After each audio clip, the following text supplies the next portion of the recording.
Aujourd'hui, on va parler du buzz international du moment, la sortie du documentaire de Candace Owens sur le couple Macron et les secrets qu'il cache.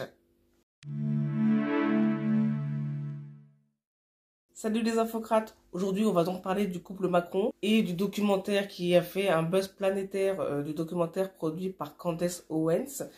Candace Owens, c'est cette journaliste noire américaine, trumpiste, qui a sorti un documentaire sur la vie sexuelle et la vie passée de Macron. Elle a enquêté sur cette affaire. Quels sont les volets de l'affaire qui touchent le couple Macron? Il n'y a pas qu'une affaire de sexualité et une affaire de transidentité. Il y a d'abord le dossier de la pédocriminalité, à savoir à quel âge Emmanuel Macron et Brigitte Macron ont-ils consommé leur relation d'un point de vue sexuel. Il y a au niveau de la transition de genre qu'aurait peut-être entrepris Brigitte Macron, il y a peut-être un soupçon de faux et usage de faux. Il y a peut-être aussi le soupçon d'une usurpation d'identité, puisque Brigitte Macron, en fait, serait son frère Jean-Michel Trogneux, qui était un homme et qui serait devenu une femme en prenant l'identité de Brigitte Macron, Brigitte Trogneux, qui se serait ensuite mariée avec Emmanuel en tant que Brigitte. Et il y a une question de faux et usage de faux sur le mariage entre Emmanuel Macron et Brigitte Macron.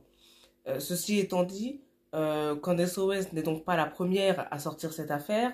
Cette affaire sort à la base d'un média très controversé, étiqueté complotiste, qui s'appelle Faits et Documents, qui est une lettre d'information, qui était dirigée jusqu'à il y a peu par Xavier Poussard. Et c'est Xavier Poussard qui a sorti l'affaire par le biais d'une femme qui avait enquêté sur l'affaire, qui s'appelle Natacha Ray, et qui est venue à Faits et Documents avec son enquête pour que la lettre sorte son enquête. Il faut savoir que Brigitte Macron et Emmanuel Macron ont porté plainte pour atteinte à la vie privée contre Natacha Ray et contre une autre personne qui s'appelle Amandine Roy pour avoir diffusé cette affaire. Candace Owens, elle a donc sorti le premier numéro de son documentaire et il faut savoir que pour l'instant c'est juste une introduction.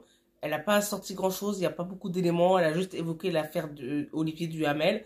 Elle a juste évoqué aussi l'affaire du décorateur Claude Lévesque, le décorateur de l'Élysée.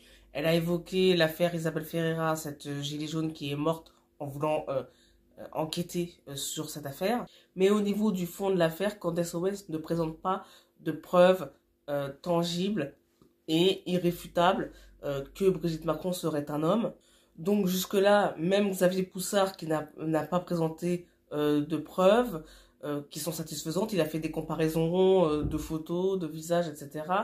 Mais rien qui prouve quoi que ce soit, c'est-à-dire rien qui dépasse la preuve ultime qui serait l'ADN. Donc jusque-là, on est sur des suppositions, des hypothèses qui ont été formulées par des médias qui ont cherché. D'ailleurs, c'est tellement pour l'instant des hypothèses que aucun média grand public ne s'en est accaparé pour l'instant de cette affaire, parce que les éléments sont quand même extrêmement faibles et il y a un grand risque de procès en diffamation ou en atteinte à la vie privée, parce que il y a très peu d'éléments dans cette affaire, d'éléments tangibles.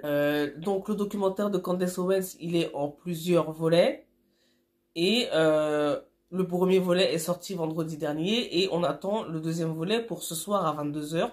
Donc, on va voir comment ça se passe et quels éléments Candace Owens est en mesure de présenter.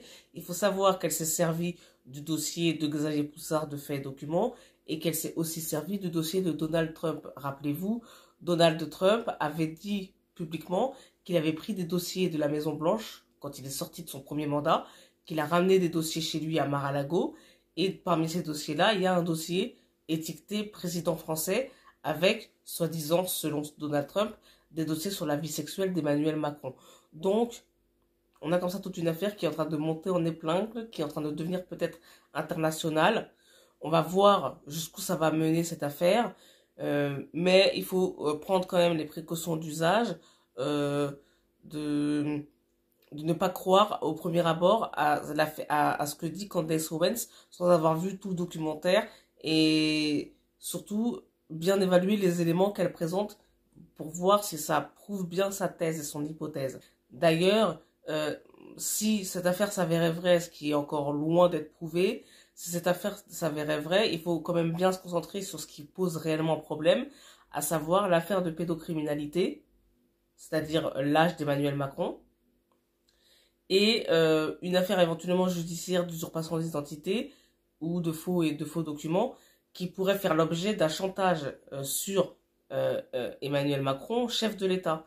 C'est-à-dire que Emmanuel Macron serait chef de l'État français et aujourd'hui il serait peut-être en possibilité d'être sous la pression d'un chantage d'un chef d'État étranger par exemple, et ce qui le forcerait éventuellement à travailler contre les intérêts de la France par exemple.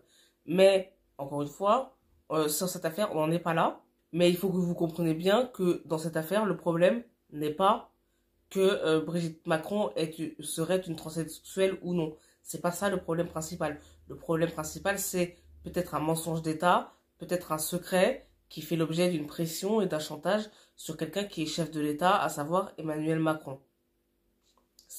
Y a-t-il une pression ou un chantage sur lui, oui ou non, sur la base d'un mensonge ou d'un secret qui voudrait pas être divulgué. Et si d'aventure cette affaire était fausse, si Candace Owens mentait et que donc il n'y a pas de chantage, à ce moment-là tout va bien et Emmanuel Macron, peut-être éventuellement on n'est pas d'accord avec sa politique, mais Emmanuel Macron n'est pas sous la pression du chantage. Et le problème principal ne sera de toute façon jamais la transidentité éventuelle de Brigitte Macron. Le problème est plus politique que privé. Le problème est Emmanuel Macron travaille-t-il pour les intérêts de la France ou contre les intérêts de la France sous la pression du chantage. Voilà.